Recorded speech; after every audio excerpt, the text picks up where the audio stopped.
has been so much awesome sci-fi fantasy news this past week. I don't even know where to start. What a time to be alive.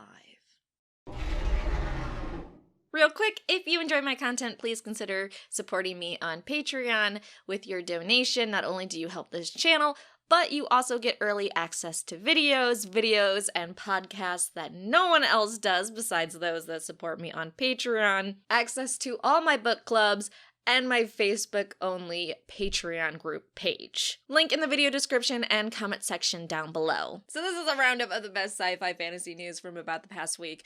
I want to try to do these videos more regularly as news comes out, but because I've been busy with other projects, I kind of just have to squish it into one video, so sorry. Also, a Game of Thrones news video is going to be coming out, as well as a Game of Thrones What If and a Witcher video very soon, so stay tuned for that. So I just want to touch on this really briefly because it's been screamed about all over the internet and I really don't want to rehash it. So most of you know by now that the MCU lost Spider-Man because the MCU and Disney and Sony couldn't come to an arrangement to share him anymore. And I know there's a lot on both sides.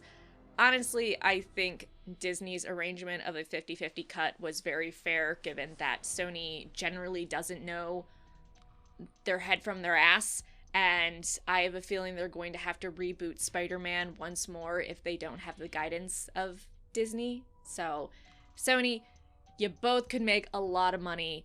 Stop being a little bitch about it. And I swear to God, if you reboot Spider-Man again... In other news, it was officially confirmed that Kit Harington will be in the Eternals movie coming out next November. November 2020, and he will be playing Black Knight. And I know there's a lot of jokes about black always being his color and him being Jon Snow and a member of the Night's Watch.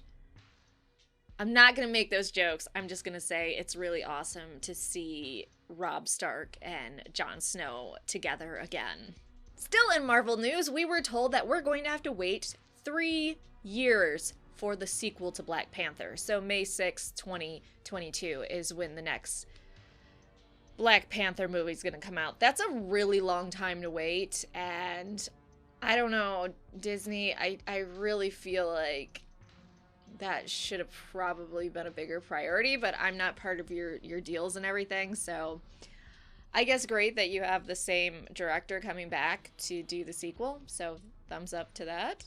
We were also told that on Disney Plus, which is Disney's streaming service coming out November 12th, which unfortunately I am going to subscribe to because they have too many things that I like, but they're also doing a series on there about She-Hulk, Moon Knight, and Ms. Marvel, so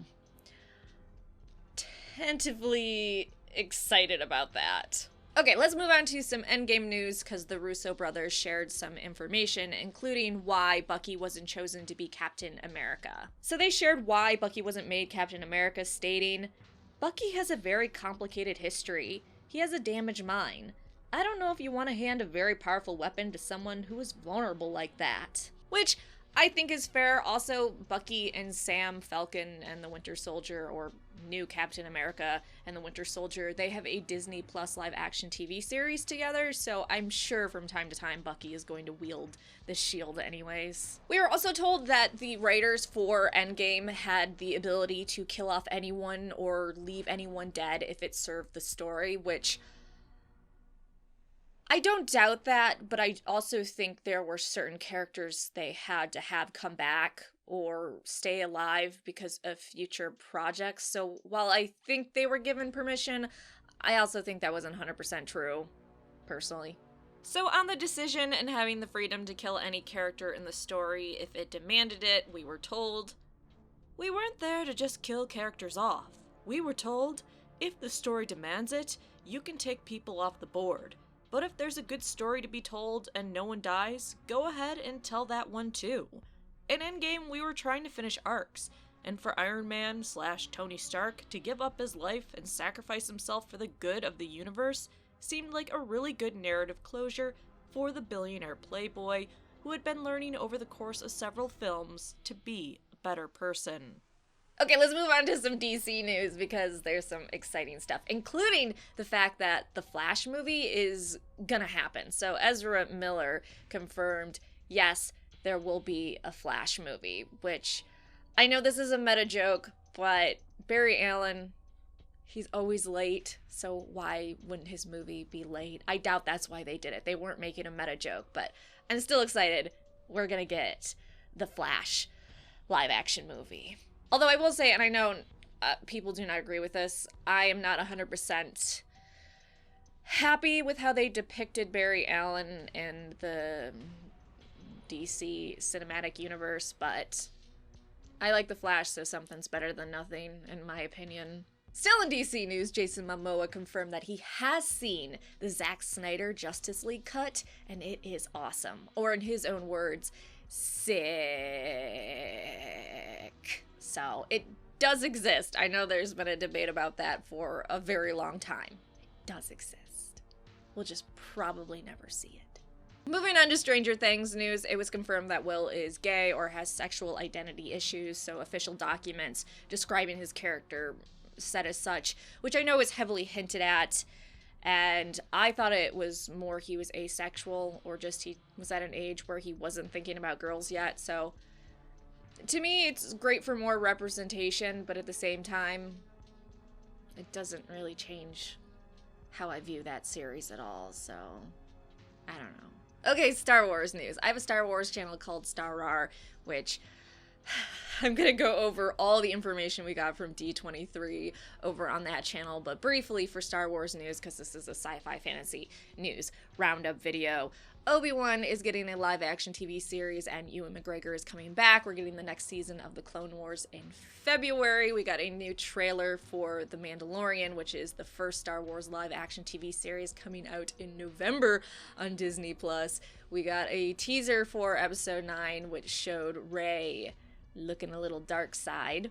And then just a timeline in general of where everything fits. So if you want more of that, I'll be releasing that on my other channel. If you missed Henry Cavill talking about Geralt and about Witchers in general, this news is a little bit older than a week, but I do want to share it really quick, especially since I'm trying to get more into The Witcher on this channel. So Henry shared, "They travel the world hunting monsters for coin, and that's their one sole purpose.